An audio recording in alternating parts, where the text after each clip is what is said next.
목사님께서 교회 임직식에 인사를 하셨습니다.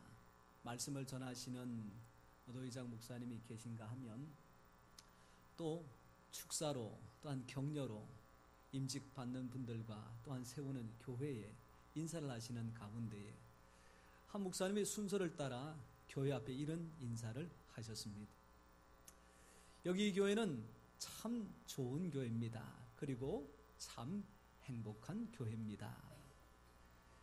그 인사에 마땅히 아멘 그렇게 나와야 될 텐데 갑자기 인사를 하시니 이 성도님들이 좀 당황스러웠던가 봅니다. 그래서 아멘할 타이밍을 놓친 것 같아요. 그래서 목사님께서 한 번 더 말씀을 하십니다. 목사는 좋은 성도를 만날 때에 행복하고 또한 성도는 좋은 목사를 만났을 때 행복한데 오늘 임직을 하는 교회를 보니까 목사님은 좋은 성도를 만났고 또한 성도님들은 좋은 목사를 만났으니 이것 보면 좋은 교회입니다. 이것 보면 행복한 교회입니다. 이렇게 얘기했더니 아멘이라고 화답을 하는 분들이 계시더라고요. 제가 한번 여쭤보겠습니다. 우리 교회는 우리 목양교회는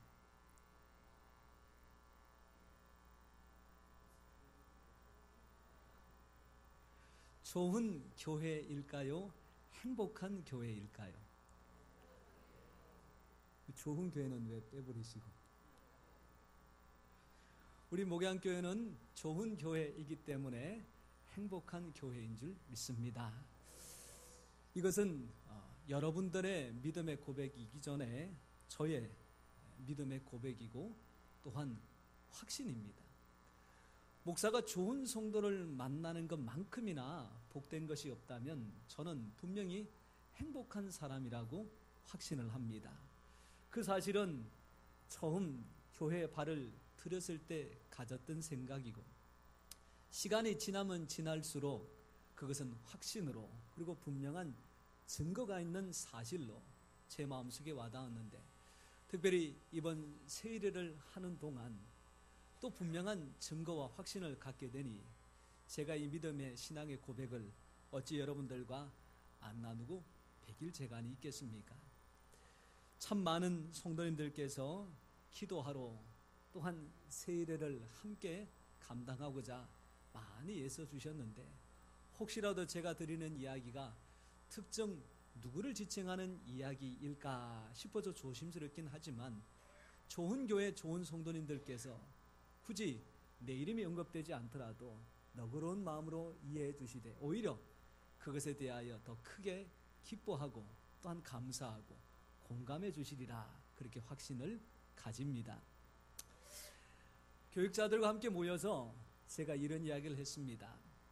이번 한 주간 동안 우리 학생들 대상으로 장학금을 주려고 하는데 어떻게 하든지 아이들이 나와서 새벽에 기도하는 그 추억과 또한 경험이 있으면 평생 동안 하나는 떠나지 않을 것이라고 그렇게 얘기를 했는데 사실 우리 양 목사님은 차량 운행 때문에 3주 동안 정말로 고생을 많이 했습니다.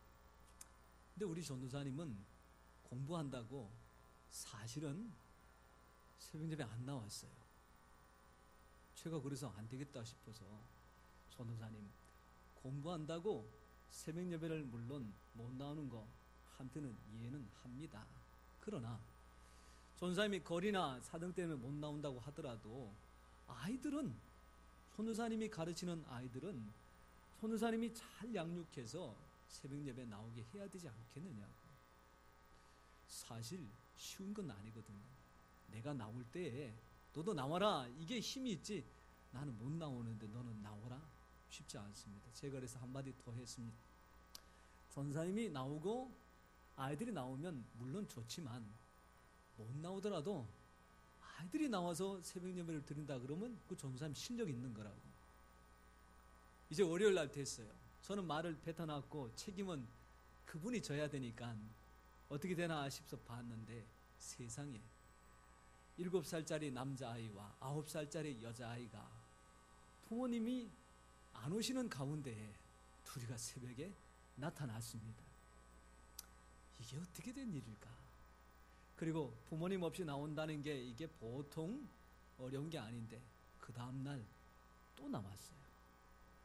수요일날, 목요일날, 금요일날 나오고 철야 시간에 또 나왔습니다. 그 정도 같으면 제가 말은 안 할 건데 금요 철야 시간에 목사가 감동이 되어가지고 그냥 한마디 내질렀거든요. 오늘 자리에 감동이 되시는 분들은 강단에 올라오셔서 하나님 앞에 기도해 보십시오. 그 녀석들이 올라왔어요. 이야, 생각지도 못하게 저도 모르게 그냥 가서 머리를 만지고 참 쓰다듬다고만 안수기도를 해버렸네요. 하나님, 사무엘 같은 지도자가 되게 하시고 다윗 같은 왕 같은 제사장의 역할을 감당케 하시고 하나님께서 축복하여 주신 이 귀한 복으로 누구를 만나든지 사랑하고 사랑받고 넘어진 자를 일으킬 수 있는 축복의 통로가 되게 하여 주시옵소서. 그렇게 기도할 수밖에 없었답니다. 그래서 이런 어린아이들이 부모님 없이도 교회 나와서 새벽 예배 드릴 수 있는 모습 보면 우리 교회 미래가 밝은 줄 믿습니다. 그 아이들이 잘 자라나서 우리 교회를 건강하게 또한 이 나라를 이바지하게 만들고 주님 언제 오실런지 그 날을 알 수는 없지만 오실 때에 하나님 앞에 귀하게 쓰임받는 인물들 될 수 있도록 함께 기도해 주시기를 소원합니다. 또 한 가지 더 있습니다. 우리 연만하신 권사님들, 사실은 그 권사님들은 사실 가까이 살기만 하면 새벽 예배 안 빠지고 나오실 분들이에요. 그런데 이게 여러 가지 사정 때문에 좀 거리가 있어 이사를 가셨는데 이 교회에서 새벽 예배 한다 그러니까 안 올 수는 없고 오려고 하니 차가 마련이 안 됩니다. 아무리 첫 차를 타고 오더라도 새벽 예배 다 마칠 때 되어야 교회 도착하니 이게 사실 쉽지는 않는 거죠. 목사님, 제가 새벽 예배는 못 가지만 매일같이 새벽 4시에 일어나서 늘 교회를 위해서, 목사님을 위해서 기도하고 있습니다. 그저 제가 그 권사님에게 이렇게 한번 말씀드려봤습니다. 권사님, 물론 집에서 기도하시는 거 저도 알고 하나님도 잘 아시지만 그래도 교회 나오셔서 기도 못하는 안타까움과 마음의 짐이라는 거 권사님 솔직하게 있으시잖아요. 새벽 특송하는 날은 그래도 한번 권사님 나와 보시지요.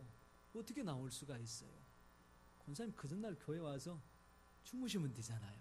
제가 이부자리 마련해드리고 아침은 못 차려드리겠지만 필요하면 간식도 드리겠습니다. 그랬더니 이 월요일날 저녁에 권사님이 교회에 오셨는데 혼자 오면 심심할까 싶어서 친구분을 또 데리고 오셨네요. 그리고 또 그런저런 사정에 있는 권사님 한 분을 더 챙기셔서 세 분이 그 밤에 언제 주무셨는지 모르겠지만 오손도손 이야기 나누시다가 누구보다도 일찍 새벽을 깨워 준비하여 찬양으로 영광을 돌리니 참 이것이 온 교회 가운데 참 귀한 본이 된다, 그런 생각을 가져봅니다. 이렇게 믿음으로 신앙으로 또한 사랑하는 믿음의 후배들에게 또한 다른 많은 성도들에게 할 수 있는 최선을 다하여 본이 되는 것, 이런 어른들이 있는 우리 목양교회 좋은 교회요 행복한 교회인 줄 믿으시기를 바랍니다. 아멘을 다 안 하시네요. 어떤 권사님이 3대 독자 아들을 얻고는 그 아들을 장가를 드렸습니다.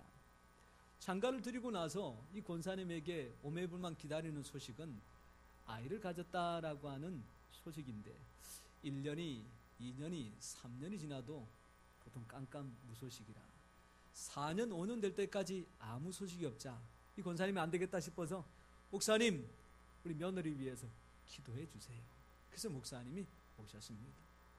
그 며느님을 바라보면서 우리 권사님의 부탁을 쫓아 기도를 하는데 하나님, 사라에게 90세에 이삭을 낳는 은혜를 주신 것처럼 우리 권사님의 며느리 하나님께서 태문을 여시고 생명을 얻게 하여 주시옵소서. 한나가 아들 없는 것으로 원통하여 주님 앞에 기도하였는데 우리 권사님의 기도를 기억하시고 며느님에게 은혜를 베풀어 주시옵소서. 간절히 기도하는데 이 며느님이 5년 동안 아이를 사실 생기지 않으니까 이게 얼마나 마음속에 짐이 부담이 크겠습니까? 목사님 오셔서 기도하는데 참 기도는 감사하지만 썩 마음이 편치가 않아. 목사님 기도할 때에도 아멘도 제대로 못합니다. 그랬더니 이 권사님이 안타까웠던 옆에서 쿡쿡 찌르면서 아멘 하라니까, 아멘 하라니까. 이래도 며느님 입이 잘 열리지가 않는 거예요. 그래서 권사님이 에라, 우리 며느리신 내가 아멘 해야지. 그래서 목사님 기도할 때마다 아멘, 아멘, 아멘 그렇게 기도했단 말입니다. 얼마 지나지 않아서 목사님한테 전화가 걸려왔어요. 그 권사님입니다. 목사님, 기도 응답 되었습니다. 목사님 감사합니다. 이 목사님이 아이고 권사님 축하드려요. 우리 며느님 귀한 아기 생겼으니 이제는 건강하게 출산할 수 있도록 우리 함께 기도하시지요. 그랬단 말이에요. 근데 저쪽에서 들려오는 소식이 목사님, 며느리가 아니고 제가 애를 가졌어요. 기도는 며느리를 위해서 했지만 응답은 아멘 한 사람에게 이루어진 것을 믿으시기 바랍니다. 제가 바로 그런 사람입니다. 그 어머니가 낳은 너뚱이 막내 아들이 바로 접니다. 아니, 충주에 있는 모 교회 집사님의 간증이었습니다. 제 이야기가 아니고. 우리 목양교회가 좋은 교회라는 사실, 사랑하는 성도 여러분, 눈에 보이지 않는 증거가 있다면 목사가 전하는 이 말씀 들으시고 함께 아멘으로 화답하시기를 축원합니다. 그 아멘으로 화답하는 가운데에 믿음의 확신을 갖게 되고 그 믿음의 확신이 우리 하나님 마음에 감동이 되어 우리가 기도한 것 응답해 주시고 기도한 것보다 더 좋은 것으로 응답해 주시고 좋은 것으로 주실 때에 줄까 말까 고민이 아니라 이것만 줄까 더 줄까 고민이 아니라 아끼지 않고 더하여 주시는 것을 확신하시기를 축원합니다. 이렇게 우리에게 주시는 하나님의 귀한 말씀이 우리가 육신을 살아갈 때 꼭 필요한 옛 생명의 양식만큼이나 중요합니다. 오늘 우리가 잘 알고 있는 오병이어 사건을 통해서 오늘 우리에게 베풀어 주시는 하나님의 생명의 양식이 무엇인지 함께 먹고 마셔 영도 윤택하고 또한 육도 강건한 이 한 주간을 우리 모든 성도님 살아가시기를 바랍니다. 오병이어 사건 하면 가장 먼저 떠오르는 것이 물고기 2마리와 보리떡 5개. 그게 아마 기억이 나실 겁니다. 두 번째로 떠오르는 숫자가 있습니다. 5,000이라고 하는 숫자입니다. 어린아이와 여자를 제외하고 전쟁에 나갈 수 있는 건강한 성인 남자의 숫자가 5,000이나 되었더라. 그 다음에 또 한 가지 기억나는 숫자가 있습니다. 먹고 남은 것이 얼마요? 12광줄이라. 그래서 오병이어의 사건은 물고기 2마리와 보리떡 5개로 5,000명이나 되는 장정을 먹이고도 12바구니가 남긴 아주 기적적인 사건이라 그렇게 우리는 기억합니다. 그러나 이 성경을 기록한 마태와 또한 이 말씀을 수천 년이 지나도 우리에게 읽고 듣고 깨닫게 하려는 하나님의 뜻은 과연 어디에 있을까? 말씀 속에 하나님께서 무엇을 중요하게 여기시는지가 잘 나타나 있는데 여러분 한번 잘 들어보시기 바랍니다. 13절 말씀에 보니까 예수께서 들으신다라고 하는 말씀이 나옵니다. 그 다음에 14절 말씀에 보니까 예수께서 나오신다. 그리고 보신다. 그 다음에 예수께서 불쌍히 여기신다. 예수님께서 고쳐주신다. 예수님께서 말씀하신다. 그리고 19절 말씀에 보니까 예수님께서 축사하신다고 하는 말씀입니다. 그리고 그것을 떼어 제자들에게 주시는 분이 예수님이시라. 그렇게 말씀이 나옵니다. 우리는 오병이어의 기적을 기억할지 모르겠지만 성경은 오병이어의 기적에 주목할 것이 아니라 이것을 하신 분이 누구신가에 대해서 주목할 것을 우리에게 말씀하십니다. 우리가 읽었던 14절, 13절 말씀 전에 14장 첫 번째 말씀에 보면 한 사람의 죽는 사건이 나옵니다. 그 사람이 누구냐 하면 세례 요한입니다. 세례 요한이 어떤 사람이냐? 예수님께서 오시는 길을 예비하는 사람입니다. 그런 거 저런 거 다 떠나서 세례 요한이 이 공간 복음서에 기록되어져 있는 가장 중요한 이유, 그가 어떤 사람이냐, 가장 중요한 것은 예수님을 하나님의 아들이요, 또한 그가 우리를 구원할 메시아라는 사실을 분명하게 아는 유일한 사람이 누구였느냐? 세례 요한입니다. 이 세례 요한이 죽고 난 다음에 마태가 이 오병이어의 사건을 기록하면서 우리에게 던져주는 메시지가 무엇이냐? 바로 이 기적을 통해서 세례 요한이 알았던 예수님이 바로 하나님의 아들이신 것과 그 하나님의 아들이신 예수님께서 우리를 구원할 메시아라고 하는 사실을 분명히 아십시오라고 하는 것이 오병이어의 사건의 핵심입니다. 예수님께서 기적을 베푸신다고 하면 굳이 오병이어가 필요 없습니다. 물고기 한 마리만으로도 5천 명을 먹일 수 있습니다.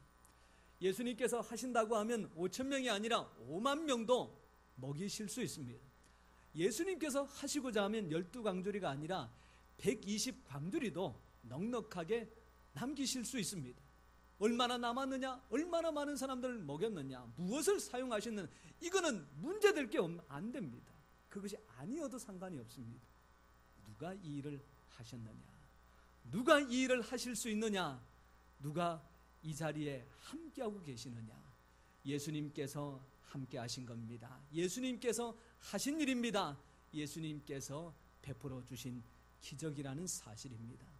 오늘 이 자리에 그 예수님께서 우리와 함께하고 계신 줄 믿으시기 바랍니다.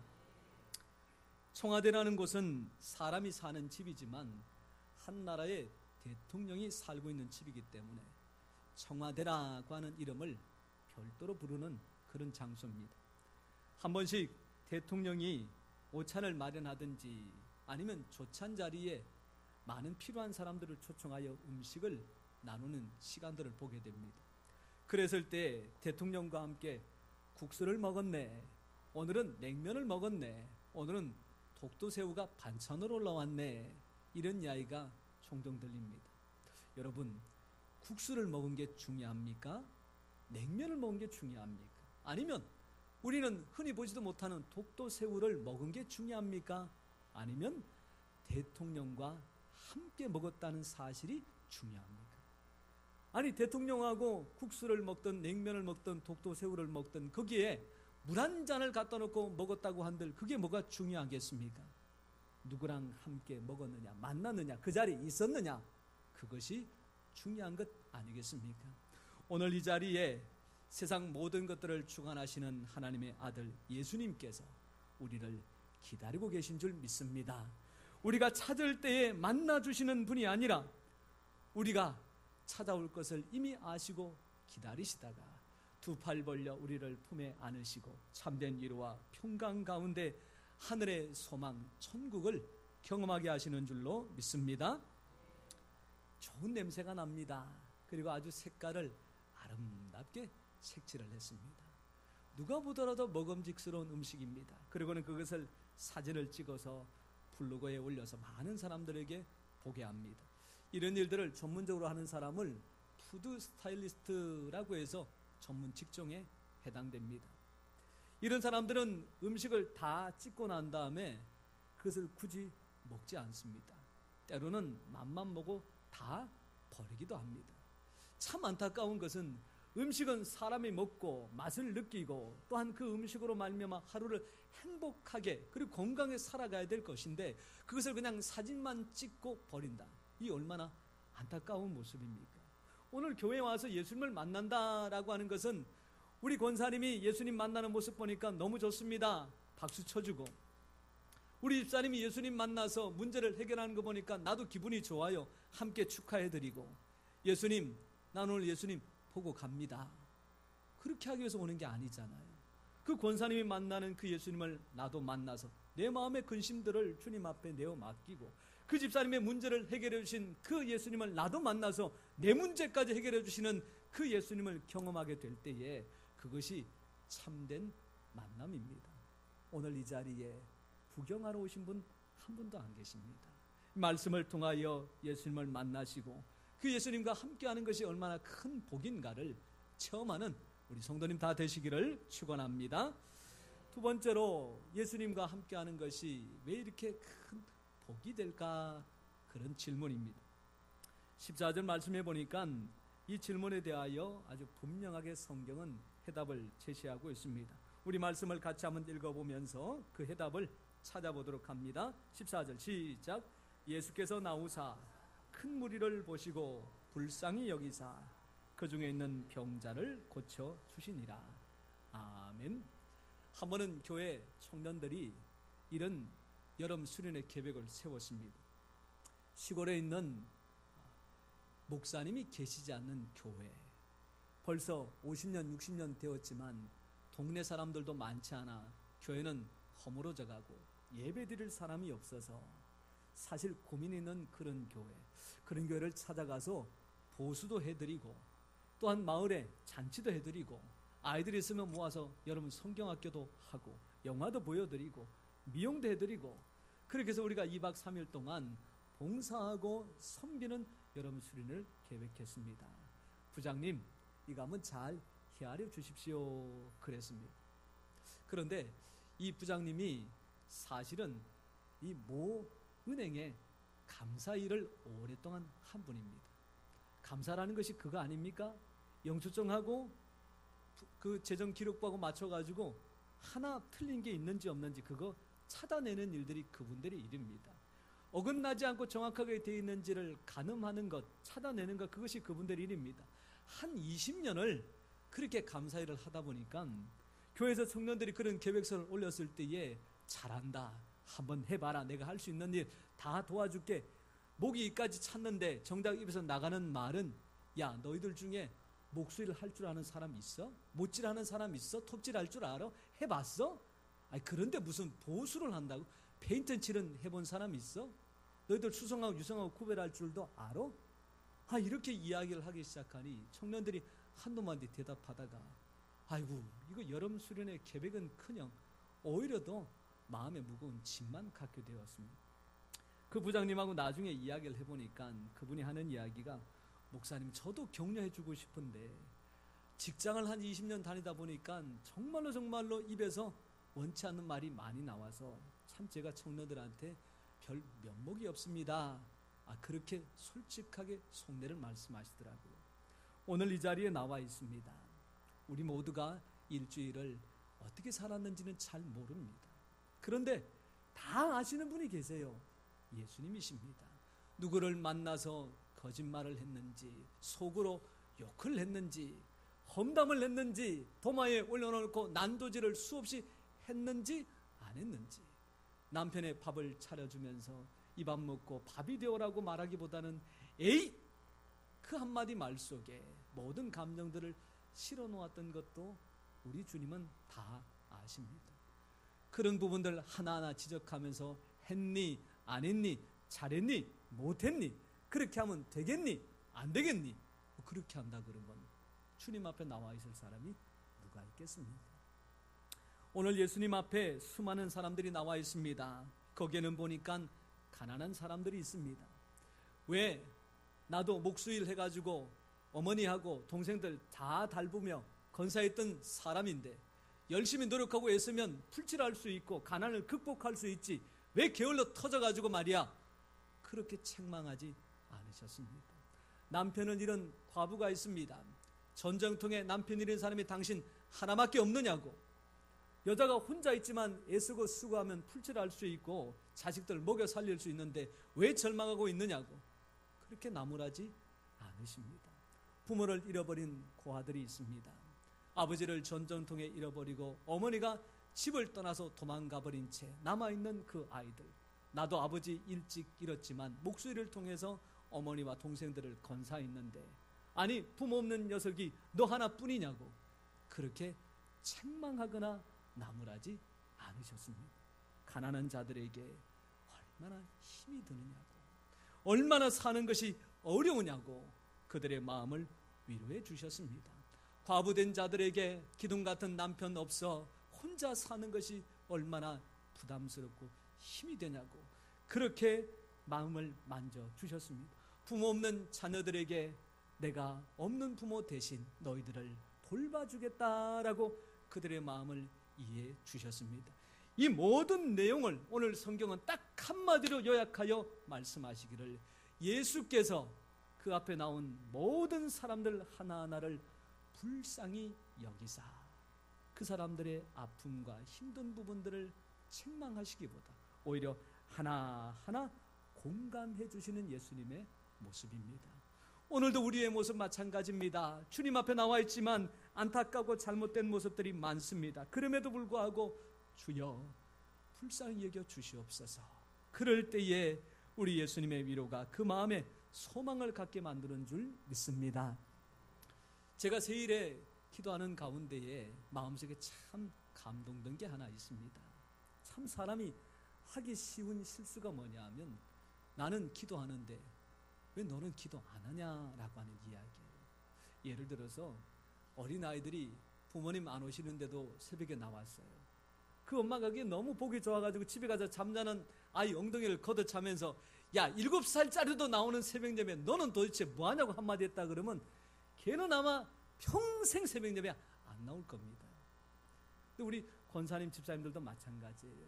아니 권사님이 말이야 새벽 예배도 안 나오고 그래서 되겠느냐고 이런 이야기 한마디 했다면 기도해야 되겠다라는 마음보다는 다음부터 세일이 하면 내가 코빼기도 안 보일 거라고 아마 그렇게 사실 생각할 수도 있는 이야기들입니다.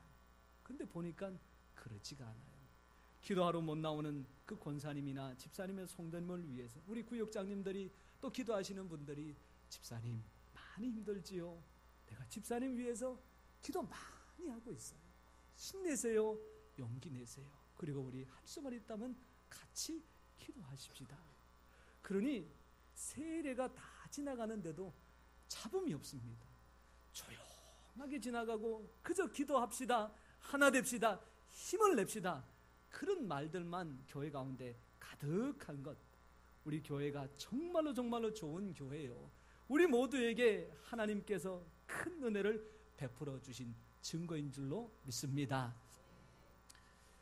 한 권사님이 교회에서 여전도에 사업하는 참기름, 그 참기름을 사가시는데 한 가지 부탁을 하시더라고요. 이거 사실 집에서 먹으려고 사가는 것이 아니라 집안에 이런저런 행사가 있어서 찾아오는 손님들한테 선물로 주고 싶은데 포장해 줄 수 있겠느냐고. 참기름 포장해 본 적 있으세요? 참기름병을 포장하는 저도 처음 봤고 그렇게 해달라는 분도 사실은 처음 봤습니다. 근데 문제는 이 부탁을 받은 분이에요.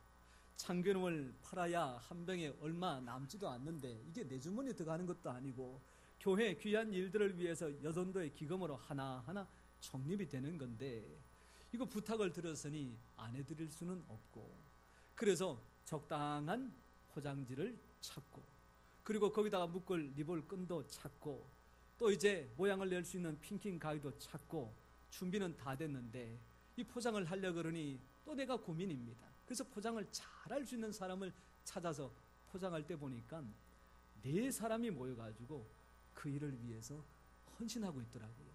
그래서 포장을 잘해서 갖다 드렸더니 이런 소식이 들립니다. 그거를 찾아오시는 집에 손님들한테 처음에 건네줬더니 그분들이 받으면서 하시는 이야기가 향수를 주시는 거예요. 그만큼 포장이 잘 됐다는 얘기예요. 그러고는 안에 있는 것을 참기름이라고 확인하고 나서는 세상에 참기름을 이렇게 포장해서 받기는 처음이라고. 이게 가져가는 분이 마음이 너무너무 업적해가지고 포장비 드릴 테니까 얼마를 드릴까요? 제가 중간에서 대신 말을 전했습니다. 많이 주세요. 많이 주셨어요. 많이 주셨어요. 근데 제가 이 사건을 보면서 한 가지 귀한 깨달음이 있습니다. 우리 권사님은 필요해서 그냥 이렇게 좀 해줄 수 있느냐 부탁을 했을 뿐인데 그 부탁을 받은 분은 그때부터 마음이 급해집니다. 포장지를 뭘 고를까 마음이 급하고 리본 끈은 또 뭘 해야 될까 어떻게 마무리를 해야 될까 이거를 할 수 있는 사람이 있는데 그 사람한테 내가 어떻게 부탁해야 될까 혼자 동분서주하면서 사람을 모으고 재료를 끌어모아서 결국은 짠 해가지고 건네주는데 이 모든 일들은 사실은 받는 분은 직접 보지는 않았던 거예요. 근데 제가 보니까 야, 하나님께서 이렇게 일하시겠구나. 우리는 그저 하나님 앞에 나와서 하나님 불쌍히 여겨 주세요. 제 형편처지 아시잖아요. 이 한마디가 사실 우리가 할 수 있는 기도의 전부 아닙니까? 1시간 했든 2시간 했든 결론은 그거 아닙니까? 하나님 나 불쌍하니까 도와주세요 라고 그거 아니겠습니까? 그랬는데 그 기도를 들으신 하나님은 천사를 동원하고 세상의 경제를 움직이고 권세 있는 사람들을 사용하고 사람들을 두루 찾아서 이 사람 기도 응답해 줘야 된다고 그렇게 일하시고 역사하시는 분, 그분이 바로 우리의 하나님이신 줄 믿습니다. 자식이 배가 고파서 엄마한테 이렇게 얘기합니다. 엄마, 마트 가면 참치, 마일드 참치 있어. 그 기름 많이 안 섞인 거 그거 하나 사고, 그 다음에 왜 무농약, 그 다음에 친환경 계란 있잖아. 그거 2개 사고, 고추장 중에는 순창이 좋대. 순장 고추장 사고, 그거 잘 버무려 가지고 비빔밥에서 나 만들어주면 좋겠어. 이렇게 말하는 자식이 어디 있습니까? 엄마 배고파 한마디면 끝입니다. 그때부터 엄마는 바쁩니다. 냉장고를 열고 집안에 있는 거 다 꺼내가지고 우리 아들 배고픈데 뭘 맛있는 걸 해줘야 저 녀석이 기분이 좋을까, 배가 부를까, 건강하게 또 공부하고 또 나가서 뛰어놀까, 혼자 고민 다 해가지고 2시간 동안 정말 맛있는 음식 만들어서 딱 건네주는데 아이는 엄마 고마워 한마디면 끝입니다. 그런데 그것을 먹는 자식을 모습을 보는 엄마의 마음은 한없이 기쁘고 즐겁고 행복하다는 거 우리 아시잖아요. 우리가 하나님 앞에 구할 때에 우리 하나님께서 나 바쁜데 이 녀석 또 한다 그러시지 않고 그것을 통하여 응답해 주시고 그것을 통하여 기뻐하시는 그 모습을 우리 하나님께서 크게 기뻐하시고 감격하십니다. 사랑하는 성도 여러분, 세일의 기도는 나의 필요를 위하여 구한 기도일지 모르나 하나님 입장에서는 하나님을 기쁘시게 만드는 축복의 기회인 것을 믿으시기 바랍니다.